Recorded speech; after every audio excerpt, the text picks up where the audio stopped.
Chapter 2 में जो परासरण दाब वाले न्यूमेरिकल्स हैं वो इस 2020 के लिए मोस्ट आईएमपी है। तो सारे न्यूमेरिकल्स हम देखने जा रहे हैं। पहला न्यूमेरिकल्स है सुक्रोज के 100 ml विलियन में 6.84 ग्राम सुक्रोज विलय की गई हो तो 20 डिग्री सेल्सियस पर उसका परासरण दाब क्या होगा। देखिएगा, जैसा कि कहा गया है कि सुक्रोज के 100 ml विलियन में, सुक्रोज के विलियन, जैसा कि हम जानते हैं कि जो विलियन का नाम होता है वो विलेय पदार्थ के आधार पर रखा जाता है, अर्थात सुक्रोज जो है वो इस विलियन की क्या है, विलेय है। आगे कहा है कि 100 ml विलियन में, अब ये 100 ml क्या है, ये 100 ml इस विलियन का आयतन है।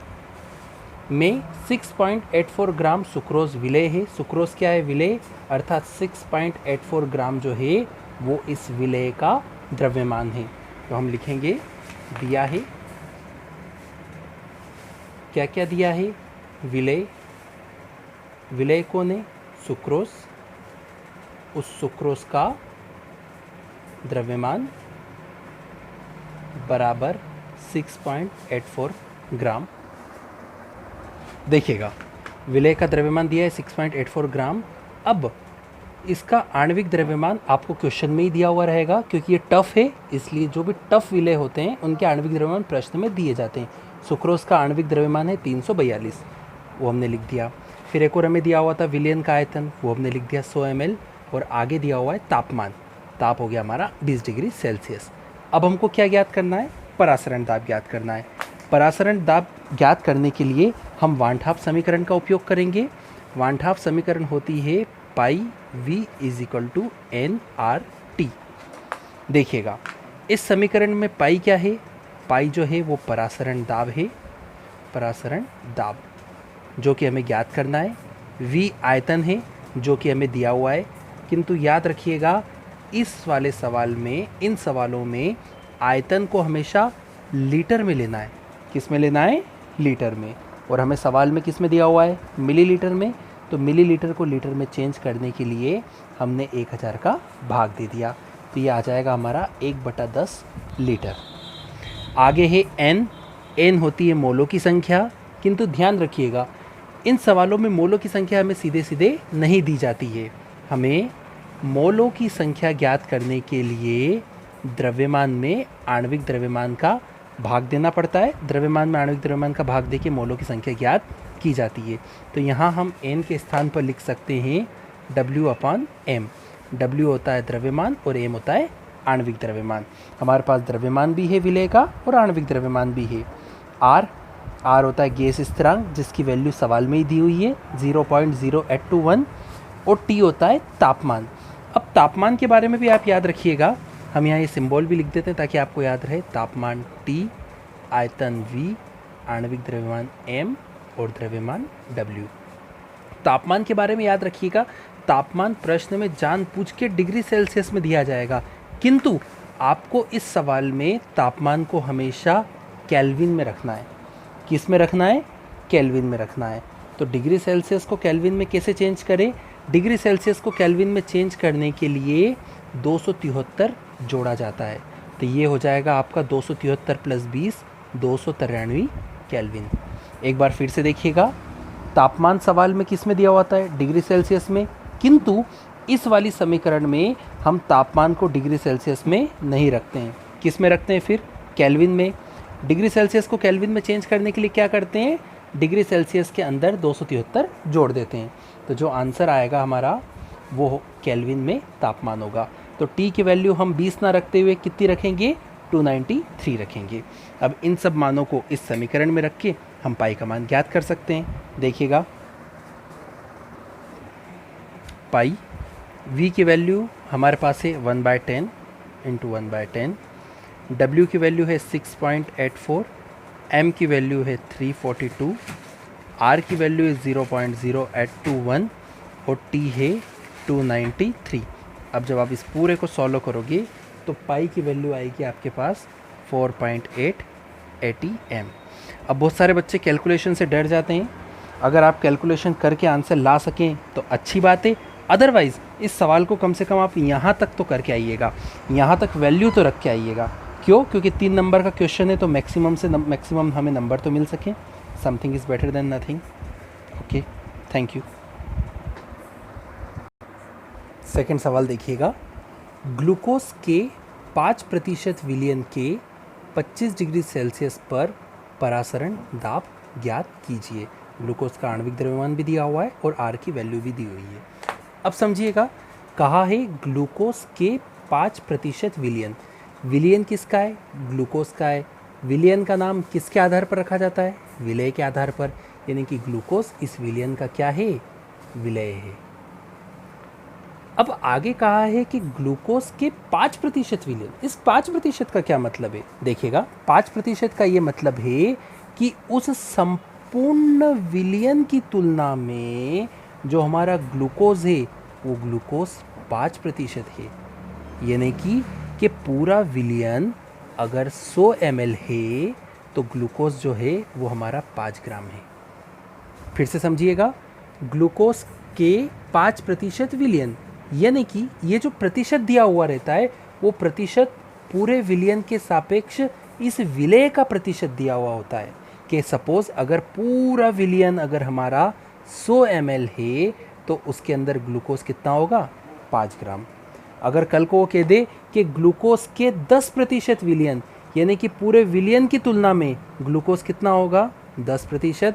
अगर पूरा विलयन 100 ml है तो ग्लूकोज कितना होगा? 10 ग्राम होगा, और बाकी 90 ग्राम जो होगा वो जल होगा। आई बात समझ में?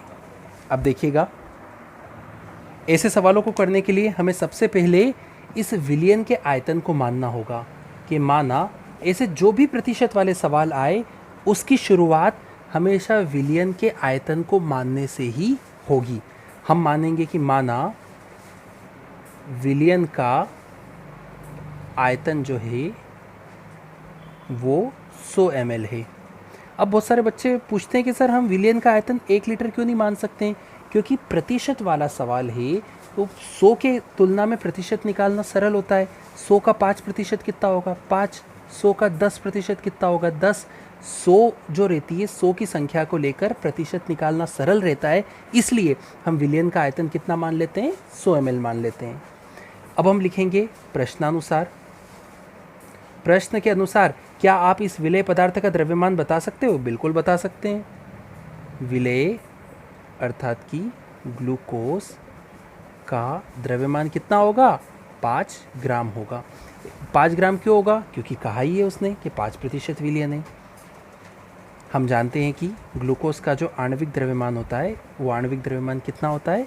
180 होता है। आर की वैल्यू भी इसमें दी हुई है, आर बराबर 0.0821, और टेम्परेचर भी दिया हुआ है। टेम्परेचर कितना है? 25 डिग्री सेल्सियस। किंतु हमें मान डिग्री सेल्सियस में रखना है या केल्विन में रखना है? केल्विन में रखना है। उसके लिए इसमें 273 जोड़ना होगा, तो हमारा आंसर आ जाएगा 298 केल्विन।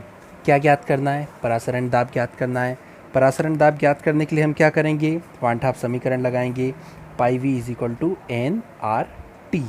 एन मोलों की संख्या हमें दी गई है क्या? नहीं दी गई है, इसलिए एन को हम लिख देंगे डब्ल्यू बाय एम, अर्थात विलय का द्रव्यमान बटे विलय का आणविक द्रव्यमान। विलय का द्रव्यमान भी हमारे पास है, विलय का आणविक द्रव्यमान भी हमारे पास है, आर की वैल्यू भी हमारे पास है, टी की वैल्यू भी हमारे पास है, और वी की वैल्यू भी हमारे पास है। ध्यान रखिएगा, वी हमने ml में माना है, किंतु सवाल में हमको वी किस में रखना है? लीटर में। इसलिए हम क्या करेंगे? इस ml को लीटर में चेंज कर लेंगे, तो ये हो जाएगा 1/10 लीटर। इन सभी मान को रख कर जब हम पाई की वैल्यू ज्ञात करेंगे तो पाई इज इक्वल टू आएगा 6.84 ATM। Thank you. देखिएगा, अब अगला क्वेश्चन है, 18 ग्राम ग्लूकोज को जल में घोलते हैं। किस ताप पर जल 1.013 बार दाब पर क्वथन करेगा? हमें बताना है कि किस ताप पर जल क्वथन करेगा, यानी कि हमें जल का क्वथनांक बिंदु ज्ञात करना है, जल का क्वथनांक ज्ञात करना है। पर हम सब तो जानते हैं कि जो जल का क्वथनांक होता है वो 100 डिग्री सेल्सियस होता है। जल 100 डिग्री सेल्सियस ताप पर क्वथन करता है, अर्थात उबलता है। किंतु यहाँ पर ये जल कौन सा है? ये ऐसा जल है जिसके अंदर 18 ग्राम ग्लूकोज घुला हुआ है। ग्लूकोज क्या होता है?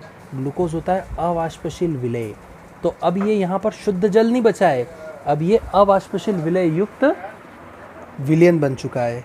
और इस अवाष्पशील विलय युक्त विलयन के क्वथनांक को ज्ञात करने के लिए हमें डेल्टा टीबी वाला फार्मूला लगाना होगा। समझिएगा फिर से, यहाँ पर हमने 18 ग्राम ग्लूकोज को जल में मिलाया, जिसके कारण क्या होगा कि इस शुद्ध जल का क्वथनांक पहले 100 डिग्री सेल्सियस हुआ करता था, किंतु 18 ग्राम ग्लूकोज को मिलाने से इसके क्वथनांक में क्या हो गई होगी? वृद्धि हो गई, अर्थात इसके क्वथनांक में उन्नयन हो गया होगा। तो अब जो नया क्वथनांक जो आया है, हमें वही क्वथनांक ज्ञात करना है। देखिएगा, उसके लिए हम क्वथनांक में उन्नयन वाला फार्मूला लगाएंगे। Delta T B is equal to K B M. M होती है मोललता। मोललता को हम लिख सकते हैं विलय का द्रव्यमान बटे विलय का आणविक द्रव्यमान गुणा 1000 बटे विलायक का ग्राम में द्रव्यमान। अब हम देखते हैं कि हमारे पास क्या क्या है। डेल्टा टी बी तो हमें ज्ञात करना है। के बी का मान हमारे पास दिया हुआ है, देखिए के बी बराबर 0.52। W1 होता है विलय का द्रव्यमान, विलय को ने ग्लूकोज, उसका द्रव्यमान भी दिया हुआ है 18 ग्राम। M1 इस विलय का आणविक द्रव्यमान, ग्लूकोज का आणविक द्रव्यमान हम जानते हैं 180 होता है, अर्थात W2 भी दिया हुआ है, M1 भी दिया हुआ है। 1000 तो 1000 है। W2 विलायक, विलायक कौन? जल, इस जल का द्रव्यमान जो कि प्रश्न में नहीं दिया हुआ है। ऐसे कोई जब प्रश्न आते हैं तब उसमें हम बाय डिफ़ॉल्ट जल के द्रव्यमान को 1 किलोग्राम अर्थात 1000 ग्राम मान लेते हैं, ये बाय डिफ़ॉल्ट है, याद रखिएगा। अगर कभी जल का मान अगर नहीं दिया हुआ है, जल की मात्रा अगर नहीं बताई गई है, तो हम बाय डिफ़ॉल्ट 1 किलोग्राम या 1 लीटर मान लेंगे, अर्थात 1000 ग्राम। याद रखिएगा, जल के केस में 1 किलोग्राम और 1 लीटर बराबर होते हैं। अब उपरोक्त मानों को हम इस समीकरण में रखेंगे, तो ये हो जाएगा डेल्टा टी बी बराबर के बी की वैल्यू 0.52, W1 18, M1 180, 1000 बटा W2 भी हमारा 1000। 1000 से 1000 कट गया, ये आया 1/10, भाग देंगे तो डेल्टा टी बी का मान आ जाएगा 0.052। ये हमारा आंसर नहीं है। देखिएगा, ये इस वाली समीकरण से हमने क्या निकाला? डेल्टा टी बी यानी कि क्वथनांक में होने वाली वृद्धि। ये वृद्धि है कि 18 ग्राम ग्लूकोज को जल में डालने पर क्वथनांक में इतनी वृद्धि होती है, किंतु उसने वृद्धि नहीं पूछी है, उसने नया क्वथनांक पूछा है। तो देखिए, नया क्वथनांक ज्ञात करने के लिए हमें इस सूत्र का उपयोग करना होगा, टी बी बराबर T not B plus delta T B. T B है अवाष्पशील विलय युक्त विलयन का क्वथनांक, टी नॉट बी क्या है? शुद्ध विलायक का क्वथनांक, और डेल्टा टी बी है वृद्धि। तो देखिएगा, पहले जल का क्वथनांक 100 डिग्री हुआ करता था, किंतु अब उसके अंदर इतनी वृद्धि हो गई 0.052 की। तो नया क्वथनांक हो जाएगा 100.052 डिग्री सेल्सियस। केल्विन में ज्ञात करना है तो इसके अंदर 273 जोड़ दो, तो ये हो जाएगा 373.052 केल्विन। यही आपका आंसर है। Thank you.